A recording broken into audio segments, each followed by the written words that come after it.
Welcome to Center Health, where we share real, practical tips to help you live stronger, healthier, and longer after 60. If you're over 60, there's a chance that a few small daily habits could be quietly taking years off your life, and you might not even realize it. In fact, some of the healthiest people in their 90s have one thing in common: they've avoided these specific pitfalls for decades. Today we'll uncover 5 habits that research shows can cut decades from your life, along with simple changes you can start making right now. You'll also learn 3 quick at-home tests to see if you're at risk, plus one powerful secret shared by almost every centenarian. Imagine this: you walk every morning, eat your vegetables, and stay on top of your doctor's visits, yet your health is still slipping faster than it should.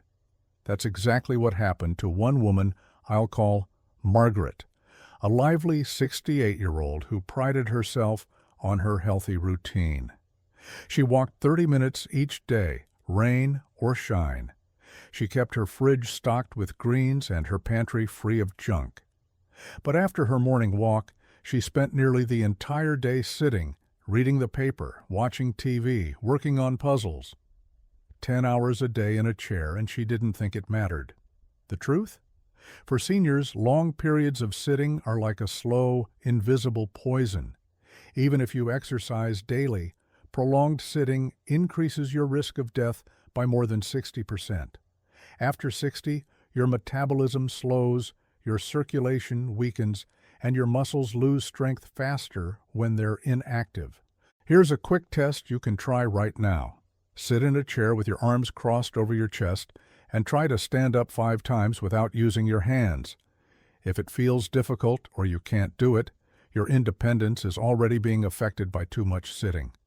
Margaret was shocked when she couldn't pass the test.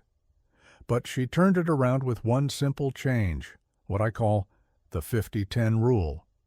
For every 50 minutes she sat, she got up and moved for 10. Standing phone calls, gentle stretches during TV shows, even crossword puzzles done at a counter instead of at a table. Within 3 months, she passed the sit-to-stand test with ease, felt more energetic, and her doctor saw big improvements in her circulation and blood sugar. Be honest, how many hours a day do you spend sitting?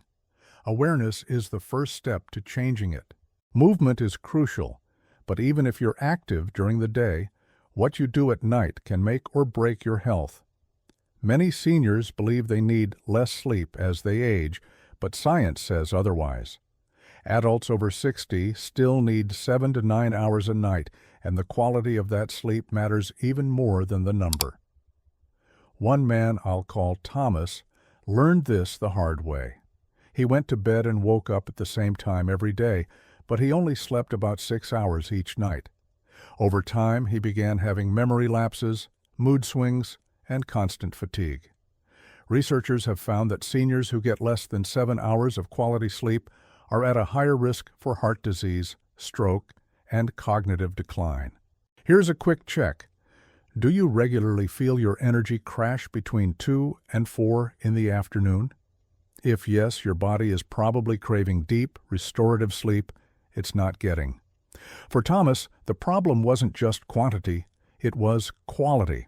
He woke up multiple times a night without realizing it. The fix came with the 3-2-1 rule: no big meals 3 hours before bed, no liquids 2 hours before, and no screens for the last hour. He also lowered his bedroom temperature to between 65 and 68 degrees and created a worry window each evening, 15 minutes to write down anything on his mind, so he didn't take it to bed. Within weeks, his energy returned, his mind felt sharper, and his mood stabilized. What's your biggest sleep challenge? Share below. Your experience might help someone else. Even with good sleep and movement, there's another invisible danger that can undo years of healthy habits: loneliness. It can creep in slowly, often after a major life change like retirement or the loss of a loved one. I once spoke with a woman named Ellen who slowly withdrew from her community after her husband passed away. At first, she thought she was fine, gardening, reading, keeping herself busy. But staying busy is not the same as staying connected. Studies show loneliness can be as harmful as smoking 15 cigarettes a day. It raises the risk of premature death, dementia, and heart problems. Here's a self-check. In the past week, how many meaningful conversations have you had, not just small talk, but real connections? Fewer than 5 puts you in the danger zone. Fewer than 2 is a crisis. Ellen started small with the 1 new person per month challenge, joining a local book club, volunteering, and even mentoring younger neighbors. Technology helped, too. Video calls with her grandkids, online interest groups, and neighborhood apps. Within a year, she went from feeling invisible to having a calendar so full she had to make time for rest. Staying connected doesn't just improve your mood, it strengthens your immune system, sharpens your mind, and can literally extend your life. But social connection can only do so much if your diet is quietly triggering inflammation every single day. This is where I see many seniors unknowingly sabotaging themselves. Outdated nutrition advice, like starting the day with whole wheat toast and fruit juice, can cause blood sugar spikes, inflammation, and liver stress. After 60, the body processes sugar and carbs differently, and what seemed healthy decades ago can now do damage. I once met a man named Harold who followed healthy eating habits for years, but still struggled with joint pain, brain fog, and constant fatigue. His breakfast of toast, jam, and juice was sending his blood sugar soaring every morning. Once he switched to eggs with vegetables cooked in olive oil and swapped juice for water or herbal tea, his energy stabilized and his pain eased. Small swaps make a big difference. Olive oil instead of vegetable oil, berries instead of juice, nuts instead of crackers. What's one food you've always thought was healthy but now suspect might not be? Finally, there's one habit that amplifies all the others: chronic low-level stress.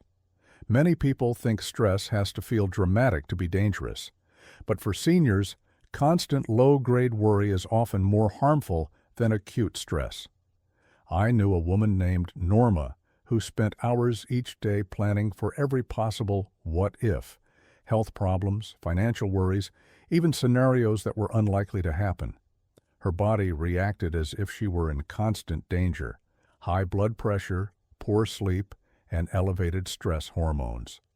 Norma learned to separate what she could control from what she could only influence. She adopted gentle mindfulness, wrote down her concerns each day, and focused on how she wanted to be remembered rather than what she feared might happen. She joined a senior support group and began releasing stress physically through walking, gardening, and light stretching. Within months, her blood pressure normalized, she slept better, and she felt lighter, mentally and emotionally. Here's the powerful thing: fixing just one of these habits makes the others easier to change. More movement improves sleep. Better sleep lowers stress. Social connection encourages healthier eating. Research shows that avoiding these 5 habits can add 12 to 15 healthy, independent years to your life. And it's never too late to start, even at 80 or 90. The secret almost every centenarian shares: they stay active in purpose, not just in body. They find reasons to keep learning, contributing, and connecting every single day. So which habit will you tackle first? Share it in the comments. Your story might be exactly what someone else needs to hear today.